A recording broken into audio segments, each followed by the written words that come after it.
এই লেকচারে আমরা এক্সট্রিনজিক সেমিকন্ডাক্টর সম্বন্ধে আলোচনা করব এবং আমরা এই লেকচারের কন্টেন্টটা নিয়েছি basic electronics and linear circuits N ভার্গভার বই থেকে।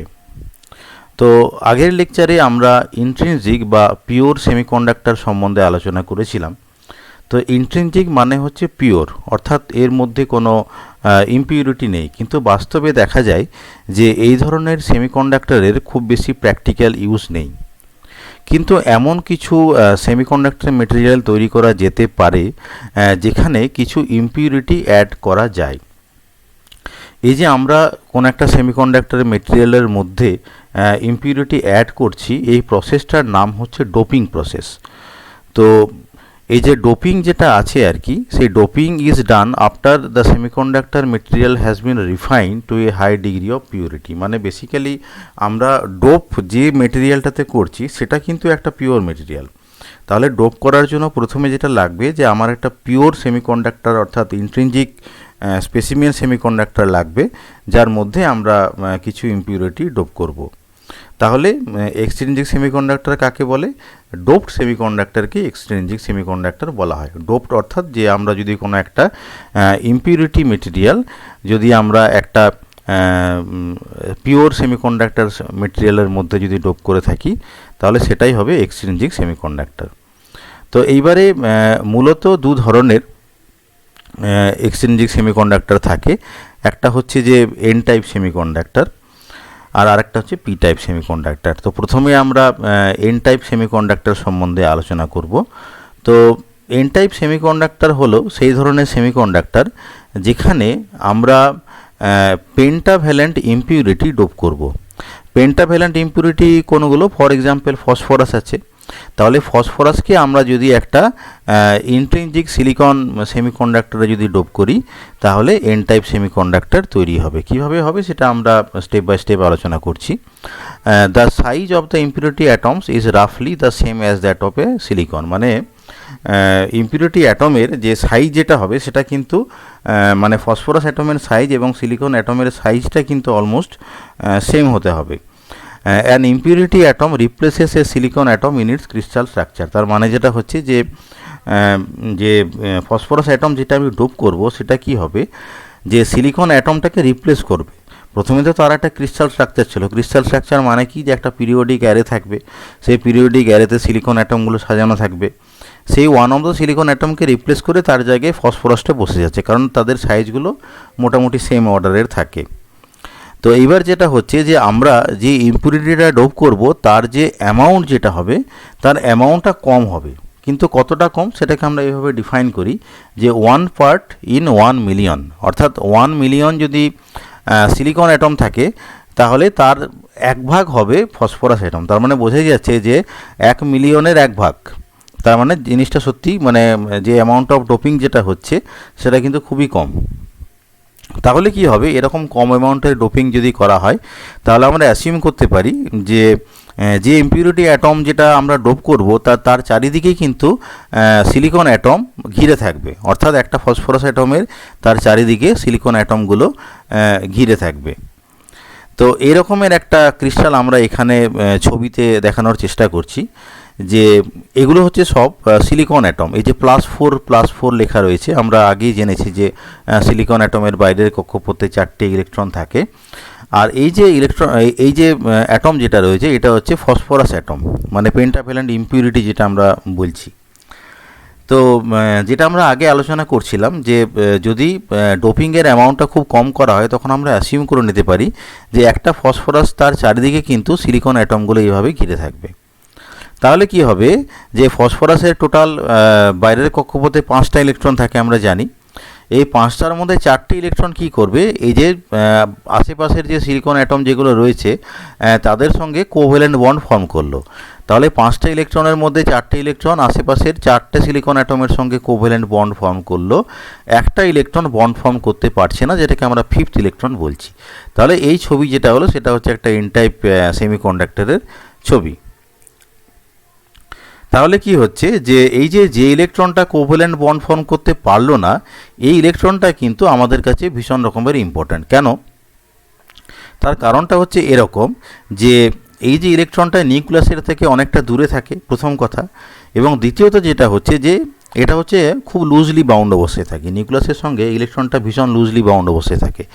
এবং এই যে ইলেকট্রনটাকে আমরা নিউক্লিয়াস থেকে খুব সামান্য পরিমাণ এনার্জি দিয়ে ফ্রি করে দিতে পারি, অর্থাৎ নিউক্লিয়াসের যে আকর্ষণ বল যেটা থাকবে সেটা থেকে বেরিয়ে এই ইলেকট্রনটা সেখান থেকে অ্যাটম থেকে বেরিয়ে চলে আসবে এবং এটা ফ্রি হয়ে যাবে। এবং এই এনার্জিটা খুবই কম, এটা হচ্ছে 0.01 ইলেকট্রন ভোল্ট। যদি এই স্যাম্পেলটা ইন্ট্রিনজিক স্যাম্পেলটা যদি জার্মেনিয়াম যদি হয়, অর্থাৎ যার মধ্যে আমি ইম্পিউরিটি অ্যাটমটা দিচ্ছি সেটা যদি জার্মেনিয়াম স্যাম্পেল যদি হয়, তাহলে এই এনার্জি যেটা হবে সেটা হচ্ছে 0.01 ইলেকট্রন ভোল্ট, আর এটা হবে 0.05 ইলেকট্রন ভোল্ট যদি এটা সিলিকন স্যাম্পেল যদি হয়, মানে পিওর সেমিকন্ডাক্টরটা যদি সিলিকন যদি হয়।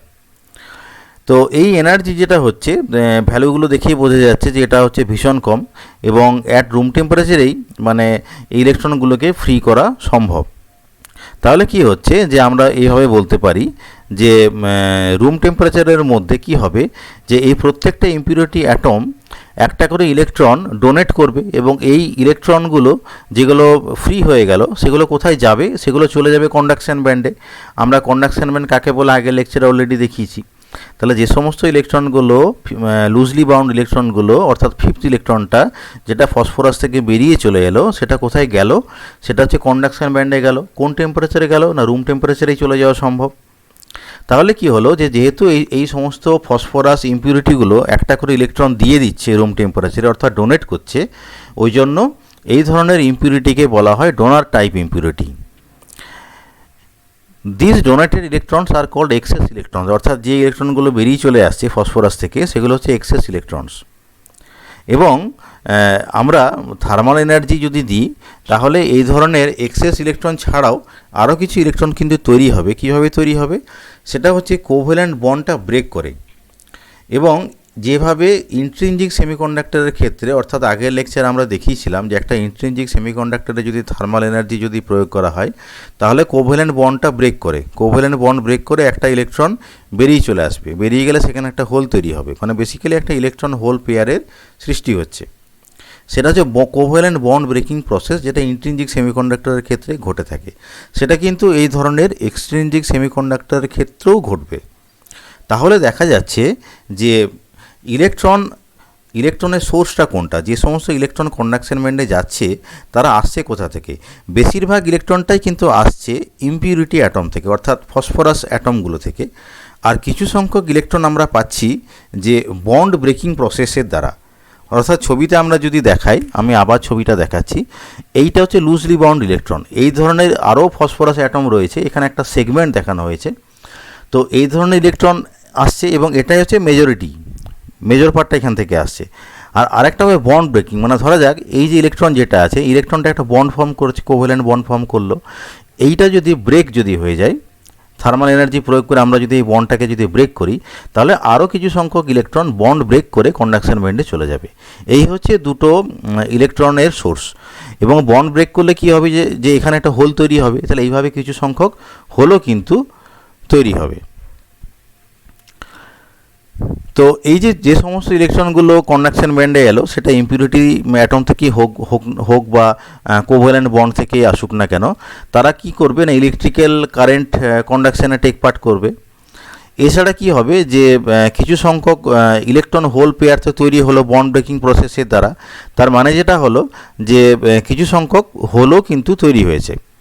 এইবারে কি হবে যে যেহেতু ইলেকট্রনের সংখ্যা অনেকটা বেশি, কেন বেশি তার কারণটা হচ্ছে যে লুজলি বাউন্ড ইলেকট্রন কিন্তু প্রচুর সংখ্যায় থাকবে, ইলেকট্রনের সংখ্যা হোলের থেকে অনেক বেশি হবে। এবং কি হবে, এই সমস্ত ইলেকট্রনের সংখ্যা বেশি হওয়ার জন্য ইলেকট্রন হোল যে রিকম্বিনেশন প্রসেস যেটা হবে, সেই ইলেকট্রন হোল রিকম্বিনেশন প্রসেসের জন্য কি হবে যে কিছু কিছু হোল রিকম্বাইন হয়ে ভ্যানিশ হয়ে যাবে। মানে হোলের সংখ্যাটা কিন্তু বেসিক্যালি কম হয়ে ইলেকট্রনের সংখ্যাটা কিন্তু আরও বেশি পরিমাণে বেড়ে যাবে। তাহলে কি হচ্ছে যে হোলের যে নেট কনসেন্ট্রেশনটা অনেকটা কমে গেল, ইলেকট্রনের কনসেন্ট্রেশনটা অনেকটা বেড়ে গেল। এবং এই কারণের জন্য আমরা যেটা বলে থাকি যে এন টাইপ সেমিকন্ডাক্টরের ক্ষেত্রে ইলেকট্রনগুলো হচ্ছে মেজরিটি ক্যারিয়ার আর হোল হচ্ছে মাইনরিটি ক্যারিয়ার। এইবারে কি হচ্ছে যে ফসফরাস অ্যাটমটা একটা ইলেকট্রন ছেড়ে দিয়েছে তার কোর অর্থাৎ নিউক্লিয়াসের চেঞ্জ কি হলো সেটা একটু আলোচনা করা যাক। একটা ইলেকট্রন সে ডোনেট করে দিয়েছে, ডোনেট করলে কি হবে, তার আগে কিন্তু +4 ভ্যালেন্সি ছিল প্রথম অবস্থায় যখন ছাড়েনি, যখন ইলেকট্রনটাকে ধরে রেখেছিল, কিন্তু ইলেকট্রনটাকে ছেড়ে দেওয়ার জন্য কি হলো, তখন তার চার্জটা কিন্তু +5 হয়ে যাবে। When the fifth electron leaves the impurity atom, it has +1 excess charge মানে ওই ইলেকট্রনটা বেরিয়ে যাওয়ার জন্য কি হবে, +1 এক্সেস চার্জ হয়ে যাবে। আগে +4 ছিল, এখন আরও +1 যোগ হয়ে গিয়ে ওই পার্টিকুলার ফসফরাস নিউক্লিয়াসটার এখন যে বর্তমান যে চার্জ যেটা হবে সেটা হবে +5। এবং +5 মানে কি, এটা বেসিক্যালি একটা আয়ন, +5 আছে তার চার্জ, এবং এই আয়নটাকে আমরা বলে থাকি ইমোবাইল আয়ন। ইমোবাইল কথাটার মানে হচ্ছে সে যেহেতু মুভ করতে পারছে না, সে তো একটা বন্ড ফর্ম করে রয়েছে। ফসফরাস অ্যাটমটা তার আশপাশের যে সিলিকন অ্যাটম যেগুলো রয়েছে তাদের সঙ্গে বন্ড ফর্ম করে আছে।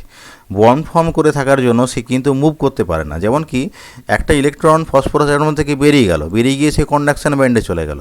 কন্ডাকশন ব্যান্ডে চলে গিয়ে আমরা যখন ব্যাটারি লাগাচ্ছি তখন সে একটা ইলেকট্রিক্যাল কন্ডাকশনে টেক পার্ট করছে ইলেকট্রনটা, কিন্তু ফসফরাস অ্যাটমটা মুভ করতে পারবে না। অ্যাটমটা তার আশপাশের সিলিকন অ্যাটমের সঙ্গে বন্ড ফর্ম করে থাকবে এবং সে ইমোবাইল আয়ন হিসেবে থাকবে। সে কিন্তু ইলেকট্রিক্যাল কন্ডাকশনে টেক পার্ট করছে না। তাহলে ইলেকট্রিক্যাল কন্ডাকশনে টেক পার্ট করছে মেজরিটি ক্যারিয়ার হোল এবং অল্প পরিমাণে মেজরিটি ক্যারিয়ার ইলেকট্রন এবং অল্প কিছু সংখ্যক হোল, এরাই কিন্তু ইলেকট্রিক্যাল কন্ডাকশনে টেক পার্ট করছে। এইবারে একটা এন টাইপ সেমিকন্ডাক্টরকে আমরা কীভাবে রিপ্রেজেন্ট করি, এইভাবে রিপ্রেজেন্ট করি যে এন টাইপ সেমিকন্ডাক্টর যে নামটা আমরা দিচ্ছি, এই যে লেটার এন যেটা আছে, এই N stands for negative charge electron. N বলতে আমরা ইলেকট্রন বুঝি, যেহেতু ইলেকট্রনটা হচ্ছে মেজরিটি ক্যারিয়ার, তাই এই ধরনের সেমিকন্ডাক্টরকে আমরা এন টাইপ সেমিকন্ডাক্টর বলি। কিন্তু এখানে একটা জিনিস মনে রাখতে হবে যে যদিও এন মানে হচ্ছে নেগেটিভ, কিন্তু এই ধরনের সেমিকন্ডাক্টর কিন্তু নেগেটিভলি চার্জ নয়। এটা আমাদের কিন্তু মাথায় রাখতে হবে যে একটা সেমিকন্ডাক্টর ইন্ট্রিনজিকই হোক বা আমরা তাতে কোনো একটা ইম্পিউরিটি ডোপ করি না কেন, যাই হোক না কেন, এটা কিন্তু ইলেকট্রিক্যালি নিউট্রাল থাকবে। সাধারণ অবস্থায় এটা কিন্তু অবশ্যই ইলেকট্রিক্যালি নিউট্রাল থাকবে। এন টাইপ মানে এটা কিন্তু কখনোই নয় যে এটা হচ্ছে নেগেটিভলি চার্জড। তাহলে কি হচ্ছে যে ফ্রি ইলেকট্রনস আর হোল, ফ্রি ইলেকট্রনস এবং হোল থার্মাল এনার্জি অ্যাপ্লাই করলে কি হবে, তারা পেয়ার ফর্মে জেনারেট করবে, অর্থাৎ যতগুলি ইলেকট্রন থাকবে ততগুলি হোল থাকবে। এবং যেটা হবে, the negative charge of free electrons thus generated is exactly balanced by the positive charge of the holes. মানে হোলের চার্জ এবং ইলেকট্রনের চার্জ এরা একে অপরকে ব্যালেন্স করে থাকবে। In an N type semiconductor there are additional free electrons created because of the donor atoms. তাহলে কি হচ্ছে যে ডোনার অ্যাটমের থেকে কিছু অ্যাডিশনাল ফ্রি ইলেকট্রন হলো। The negative charge of this electrons is again balanced by the positive charge of the immobile ions. তাহলে N type সেমিকন্ডাক্টরের ক্ষেত্রে ফসফরাস অ্যাটমগুলো থেকে যে কতগুলো এক্সট্রা ইলেকট্রন জেনারেট হয়েছে, সেই এক্সট্রা ইলেকট্রনের নেগেটিভ চার্জ কীভাবে ব্যালেন্স হয়েছে, কারণ ইলেকট্রন যেমন বেরিয়ে এসেছে তেমনি একইভাবে ইমোবাইল আয়ন তৈরি হয়েছে। ইলেকট্রনটা যখন ফসফরাস অ্যাটম থেকে বেরিয়ে চলে এলো তখন কিন্তু ফসফরাস অ্যাটমটা প্লাস আয়ন হিসেবে থেকে গেল, অর্থাৎ পজিটিভ চার্জ হিসেবে থেকে গেল। তাহলে কি হচ্ছে যে ফসফরাস অ্যাটম থেকে যে কটা ইলেকট্রন বেরিয়েছে তাদের নেগেটিভ চার্জটা ফসফরাস অ্যাটমের পজিটিভ চার্জ দ্বারা ব্যালেন্স হয়ে গেছে। তাহলে সামগ্রিকভাবে কি হবে যে একটা এক্সট্রিনজিক সেমিকন্ডাক্টরের ক্ষেত্রেও টোটাল সংখ্যক নেগেটিভ চার্জ টোটাল সংখ্যক হোল এবং ইমোবাইল আয়নের চার্জ দ্বারা ব্যালেন্স হয়ে যাবে। তার মানে বেসিক্যালি একটা সেমিকন্ডাক্টর ইন্ট্রিনজিকই হোক বা এক্সট্রিনজিকই হোক, তারা কিন্তু বেসিক্যালি কিন্তু নিউট্রাল অবস্থায় থাকবে। এইবারে আমরা আরেকটা জিনিস একটু জেনে নিই, যেটা হচ্ছে যে একটা এন টাইপ সেমিকন্ডাক্টরকে এরকম একটা ডায়াগ্রামের দ্বারা অনেক সময় রিপ্রেজেন্ট করা হয়। আমরা আগেই বললাম যে একটা এন টাইপ সেমিকন্ডাক্টরে মেজরিটি ক্যারিয়ার কে থাকবে না, ফ্রি ইলেকট্রন থাকবে। তাহলে কি এই যে সলিড যে সার্কেল যেগুলো আছে, এই সলিড সার্কেলগুলো হচ্ছে ফ্রি ইলেকট্রন, এগুলো বেশি সংখ্যায় আছে। ছবিতে দেখেই বোঝা যাচ্ছে এগুলো বেশি সংখ্যায় আছে। এবং হোল যেটা থাকবে এটা খুব কম সংখ্যায় থাকবে। আমরা আগেই বললাম যে হোল কিন্তু রিকম্বিনেশন হয়ে বেশিরভাগই কিন্তু লুপ্ত হয়ে যাবে। এই কারণে হোলের সংখ্যা কিন্তু খুব কম থাকবে। আর এইখানে যেটা রাউন্ডেড সার্কেল যেটা আছে, প্লাস চার্জের বাইরে যে সার্কেল দেওয়া আছে, এটা হচ্ছে ইমোবাইল আয়ন। ইমোবাইল আয়ন কীভাবে তৈরি হয়েছে? যে সমস্ত ফসফরাস অ্যাটম থেকে ইলেকট্রনগুলো বেরিয়ে এসেছে, সেই সমস্ত ফসফরাস অ্যাটমগুলো আয়নে কনভার্টেড হয়ে গেছে, আয়নে কনভার্টেড হয়ে এই ইমোবাইল আয়নগুলো তৈরি করেছে। এটা হচ্ছে একটা এন টাইপ সেমিকন্ডাক্টরের রিপ্রেজেন্টেশন। এখানে একটা জিনিস বলা যেতে পারে যে এই ফিগারে আমরা কিন্তু সিলিকন মানে যে স্পেসিমেনের ওপরে ফসফরাস অ্যাটমটা ডোপ করছি সেটা সম্বন্ধে কিন্তু কিছু বলা নেই, এবং আমরা ধরে নিয়েছি যে সিলিকনের যে অ্যাটমগুলো সেগুলো পিরিয়ডিক্যালি ডিস্ট্রিবিউটেড অবস্থায় আছে এবং সেটা ব্যাকগ্রাউন্ডের মধ্যে রয়েছে। এই যে ব্যাকগ্রাউন্ড যেটা রয়েছে, এই ব্যাকগ্রাউন্ডের মধ্যেই কিন্তু সমস্ত জায়গাতে সিলিকন অ্যাটমগুলো ছড়িয়ে ছিটিয়ে রয়েছে, বাট পিরিয়ডিক অ্যারেতে আছে, পিরিয়ডিক প্যাটার্নে রয়েছে। আমরা মূলত এখানে ফসফরাস অ্যাটমের কথাই বলেছি এবং তার থেকে যে সমস্ত ইলেকট্রনগুলো বেরিয়েছে বা হোলের সৃষ্টি হয়েছে সেই ফিগারটা আমরা এখানে ড্র করেছি।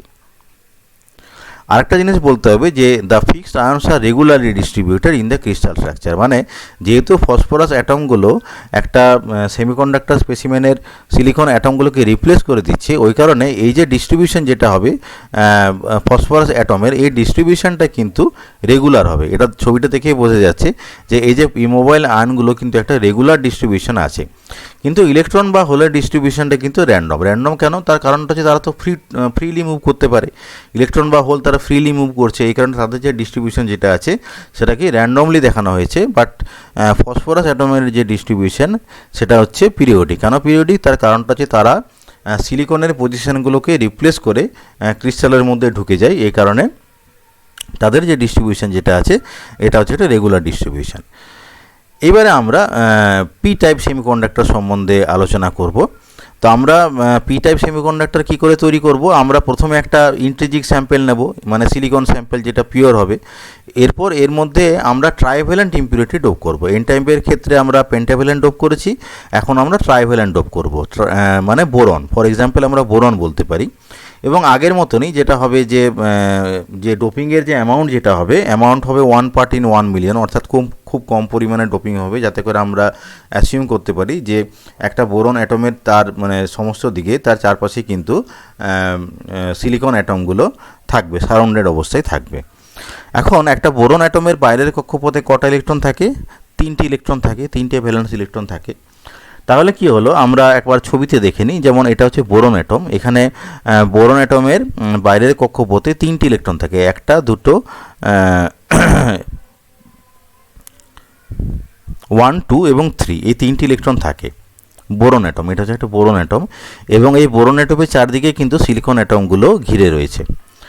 তো তাতে যেটা দেখা গেছে যে এই যে 3টি ইলেকট্রন যেটা রয়েছে, 3টি ইলেকট্রন তার আশেপাশের 3টে সিলিকন অ্যাটমের সঙ্গে এই যে 1, 2, 3টে কোভ্যালেন্ট বন্ড তৈরি করেছে। কিন্তু এই কোভ্যালেন্ট বন্ডটা সম্পূর্ণ হতে পারেনি। কেন পারেনি? তার কারণটা হচ্ছে এখানে তো 3টি ইলেকট্রন রয়েছে, এখানে তো কোনো ইলেকট্রন নেই। তাহলে এখানে যে একটা কোভ্যালেন্ট বন্ড হওয়ার কথা ছিল, সেই কোভ্যালেন্ট বন্ডটা কিন্তু ফর্ম হতে পারেনি। তাহলে এইটা হচ্ছে যে পি টাইপ সেমিকন্ডাক্টরের একটা বিশেষত্ব।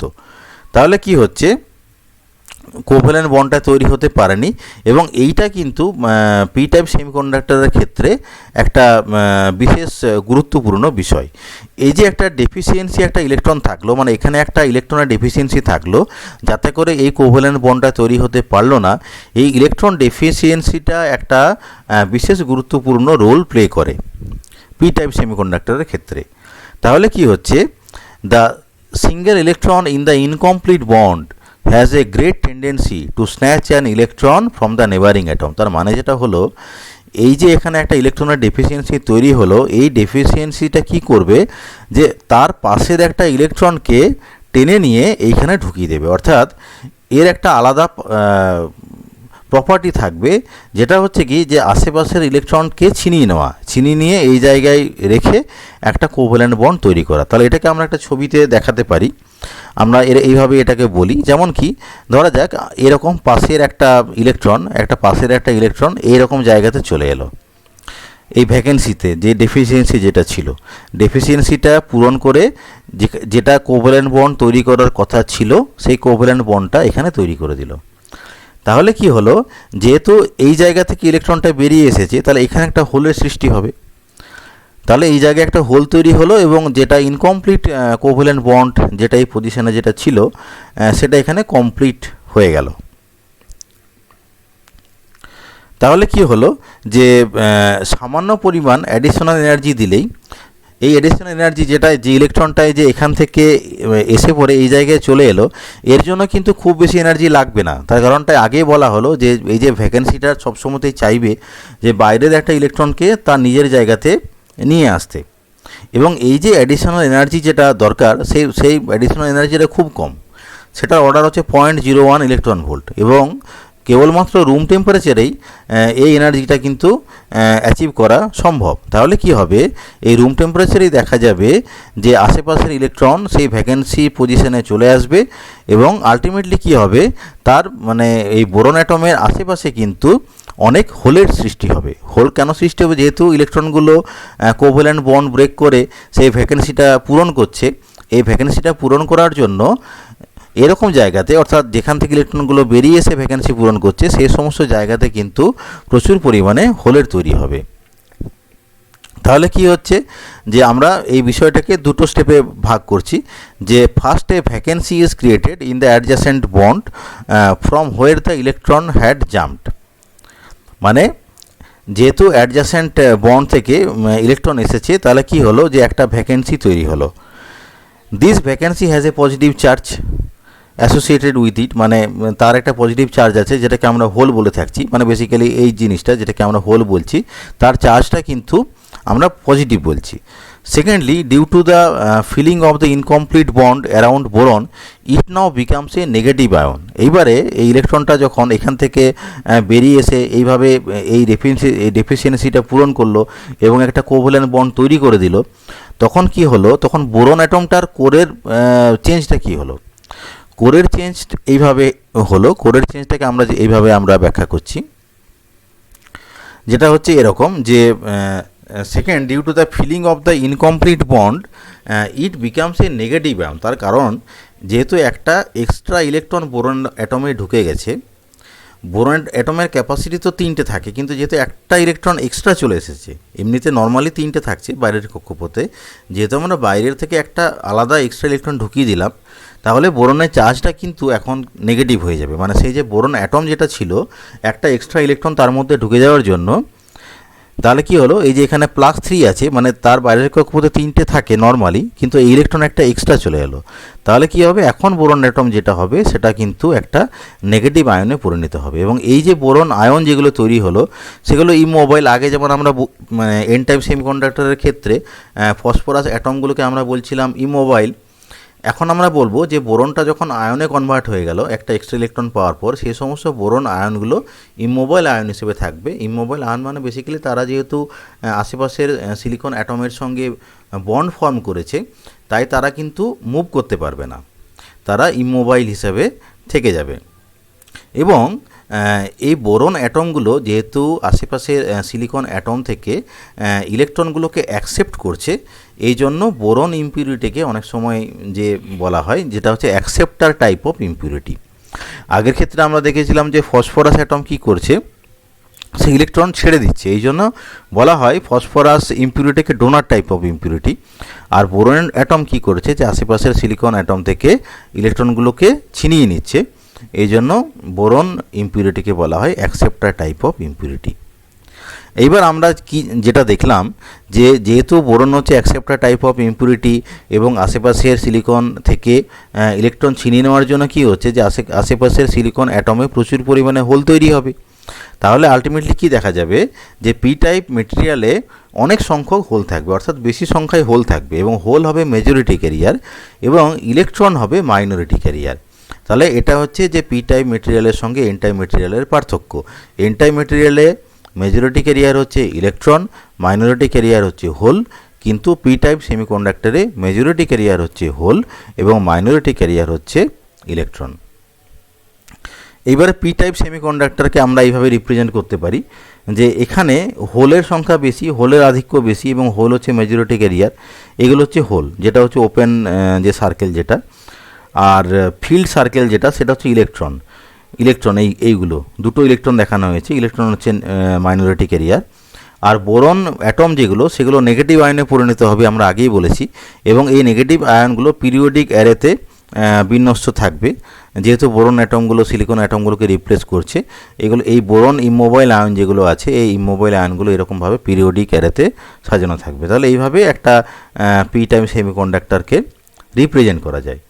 এইবার একটা বিষয় সম্বন্ধে আমরা আলোচনা করব যে আমরা যদি একটা এক্সচেঞ্জিং সেমিকন্ডাক্টরের টেম্পারেচার যদি বাড়াই তাহলে কি হবে। আমরা প্রথমে এন টাইপ সেমিকন্ডাক্টরটা দিয়ে আলোচনাটা করি। তাহলে এন টাইপ সেমিকন্ডাক্টর কি না, ডোনার টাইপ অফ সেমিকন্ডাক্টর, মানে ফসফরাস অ্যাটম থেকে প্রচুর পরিমাণে ইলেকট্রন বেরিয়ে আসবে। এইবারে নর্মাল রুম টেম্পারেচারে কি হয় যে ফসফরাস অ্যাটম থেকে বেশিরভাগ যে লুজলি বাউন্ড ইলেকট্রন যেগুলো আছে সেগুলো বেরিয়ে চলে আসে এবং কন্ডাকশন ব্যান্ডে চলে যায়। এইবারে কি হবে যে আমরা এরপরেও যদি টেম্পারেচার যদি বাড়াতে থাকি তখন কি হবে, তখন কোভ্যালেন্ট বন্ড ব্রেক হবে। মানে লুজলি বাউন্ড ইলেকট্রনগুলো তো রুম টেম্পারেচারেই বেরিয়ে যাচ্ছে, এরপরেও আমরা টেম্পারেচার বাড়াচ্ছি। এরপরে টেম্পারেচার বাড়ালে যে ঘটনাটা ঘটবে যে কোভ্যালেন্ট বন্ড ব্রেক করবে, অর্থাৎ সিলিকন অ্যাটমের মধ্যে যে কোভ্যালেন্ট বন্ডগুলো তৈরি হয়ে আছে সেই কোভ্যালেন্ট বন্ডগুলো ব্রেক করে যাবে। ব্রেক করে কি হবে, সেই বন্ড ব্রেক করে আরও ইলেকট্রন সেই স্যাম্পলের মধ্যে জেনারেটেড হবে এবং হোলও জেনারেটেড হবে। কারণ ইলেকট্রন তো একা আসবে না, সবসময় আমরা যেটা বলি যে ইলেকট্রন হোল পেয়ার জেনারেশন। একটা বন্ড যখন ব্রেক করে তখন ইলেকট্রন যেমন বেরিয়ে আসে সেই বন্ডে একটা হোলেরও সৃষ্টি হয়, সেই জন্য আমরা বলি যে ইলেকট্রন হোল পেয়ার জেনারেশন। তাহলে টেম্পারেচারে বাড়তে থাকলে কি হবে যে বন্ড ব্রেক করে ইলেকট্রন হোল পেয়ার জেনারেশন হতে থাকবে এবং আলটিমেটলি যেটা হবে যে প্রথমে এন টাইপ সেমিকন্ডাক্টরে হোলের সংখ্যাটা কম ছিল, কিন্তু এই ইলেকট্রন হোল পেয়ার জেনারেশন হওয়ার জন্য আলটিমেটলি যেটা দেখা যাবে যে এই যে হোলের সংখ্যাটা কিন্তু কন্টিনিউয়াসলি বাড়তে থাকবে। যেটা মাইনরিটি ক্যারিয়ার ছিল হোল এন টাইপ সেমিকন্ডাক্টরের ক্ষেত্রে, সেই মাইনরিটি ক্যারিয়ার অর্থাৎ হোলের সংখ্যাটা কিন্তু স্টেপ বাই স্টেপ বেড়ে যাবে। এইভাবে একটা টেম্পারেচার যখন রিচ করবে যখন দেখা যাবে যে number of holes is approximately, অর্থাৎ মোটামুটি number of holes is approximately the same as the number of electrons, মানে মোটামুটিভাবে সমান হয়ে যাবে। সেই ক্ষেত্রে কি হবে, সেই ক্ষেত্রে এই যে এক্সচেঞ্জিং সেমিকন্ডাক্টর বা এন টাইপ সেমিকন্ডাক্টর যেটা ছিল সেটা কিন্তু ইন্ট্রিনজিক সেমিকন্ডাক্টরে কনভার্টেড হয়ে যাবে। তো কত টেম্পারেচার লাগবে এর জন্য, মোটামুটি 85 ডিগ্রি সেন্টিগ্রেড ফর জার্মেনিয়াম আর 200 ডিগ্রি সেন্টিগ্রেড ফর সিলিকন। এই ধরনের টেম্পারেচারটাকে আমরা বলছি ক্রিটিক্যাল টেম্পারেচার, যেখানে একটা এক্সচেঞ্জিং সেমিকন্ডাক্টর ইন্ট্রিনজিক সেমিকন্ডাক্টরের মতন বিহেভ করবে। তাহলে আমরা মূলত এই লেকচারে এন টাইপ সেমিকন্ডাক্টর এবং পি টাইপ সেমিকন্ডাক্টর সম্বন্ধে আলোচনা করলাম এবং আমি আশা রাখছি যে তোমরা বুঝতে পেরেছো এই লেকচারের বিষয়বস্তুটা। আর ফার্দার আন্ডারস্ট্যান্ডিংয়ের জন্য আমি বলবো যে তোমরা ভার্গভার যে ইলেকট্রনিক্স বই যেটা রয়েছে basic electronics and linear circuits, সেই বইটা আরও একবার পড়ে নিতে পারো। আর এই লেকচারটা শোনার জন্য সবাইকে ধন্যবাদ।